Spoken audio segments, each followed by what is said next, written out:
Let's get started with politics. That's where we've got to go because there's no other place to start today other than the re-election of Donald J. Trump as the 47th president of the United States of America. Trump's victory was called early this morning. Needing 270 electoral college votes, he finished the evening with 292 to win the White House. Trump's re-election is a crushing blow to Kamala Harris and the Democratic Party that relied on a number of issues that ultimately fell flat with the American public, evidently. I'll get to the Democrats in a moment, but let's put Donald Trump's victory in perspective. He reclaimed the White House with a unique campaign that relied heavily on a voter turnout operation that focused on one familiar issue, the economy. In addition to that, the president-elect managed to peel votes away from once reliable Democratic support groups, such as the Latinos and, of course, black men. If you look at that number right there in the CNN exit polls, the Hispanic vote for Trump increased by 13% from what it was in 2020 when he lost to President Joe Biden. With the black community, according to that same CNN poll, it increased by 5%.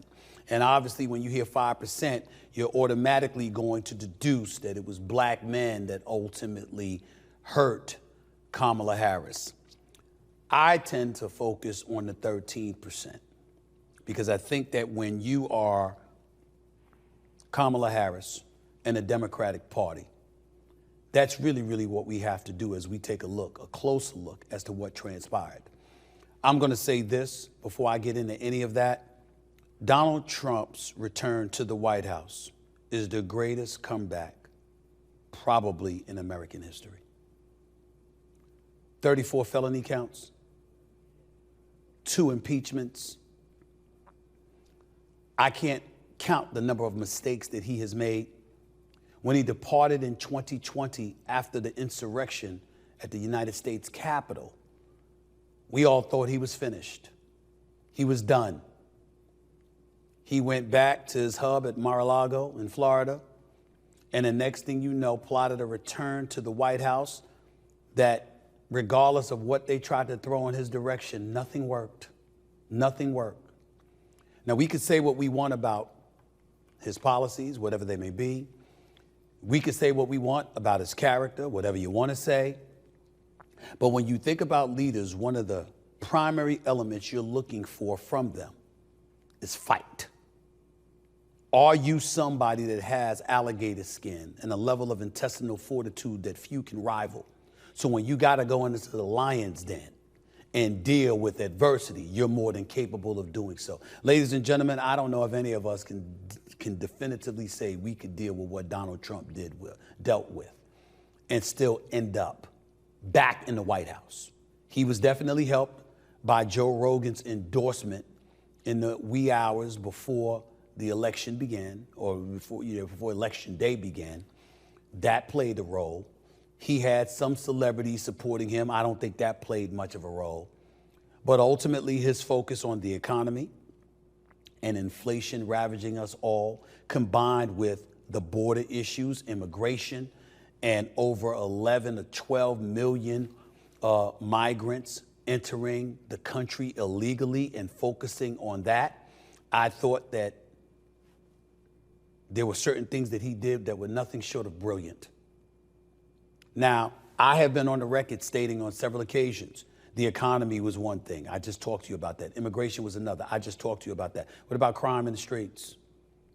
When you look at New York City, when you look at Los Angeles, when you look at the fact that people were being arrested and the same day they were put in jail, they were getting out. And there seemed to be no punitive damage that was being suffered by those who were inflicting harm upon American citizens. What about that? Okay. And then we have to pay attention to woke culture and the cancel culture. Think about the commercials that Donald Trump was showing.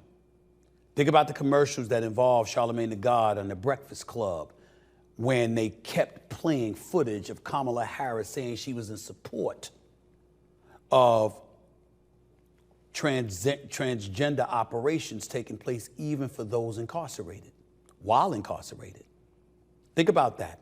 Think about how they leaned on her appearing on The View, and when The View, a liberal outlet, very supportive of Kamala Harris, asked her a simple question of what, if anything, she would do differently from Joe Biden, she said there was nothing she could think of. These are the kind of things that I think hurt her, okay? But I also lean on woke culture and cancel culture for this reason as well.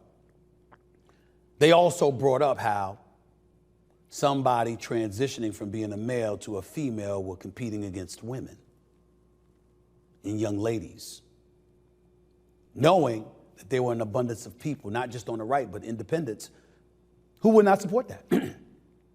They weren't going to support that. They looked at something like that and they said, what the hell is wrong with us? They hearkened back to years ago when you had people getting in trouble because instead of saying him or her or he or she, if you didn't say they, it was a violation. And ultimately that could get you in some kind of trouble. At some point in time, people were looking at those things. Now, some people would say that had nothing to do with the outcome of last night's election. I beg to differ. But ultimately what it does come down to is this. With all of those things transpiring, it gave the impression that the Dems were at the mercy of the progressives on the extreme left, which forced folks in the center to lean right and forced the right to harden their stances even more. And what did you see as a result?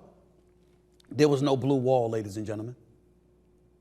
Wisconsin, Michigan, Pennsylvania, North Carolina, etc. No. They talked all evening that if North Carolina and Georgia went to Donald Trump, the only way Kamala Harris would have a chance to win the election is if she won Pennsylvania. And she lost that too. I expected a tough, tight race. What we witnessed was an annihilation. An annihilation. This was supposed to last, this debate about the election and how many votes, it was supposed to last probably until Thursday, Friday, maybe even into the weekend. Ladies and gentlemen, Fox News called it at 2 a.m.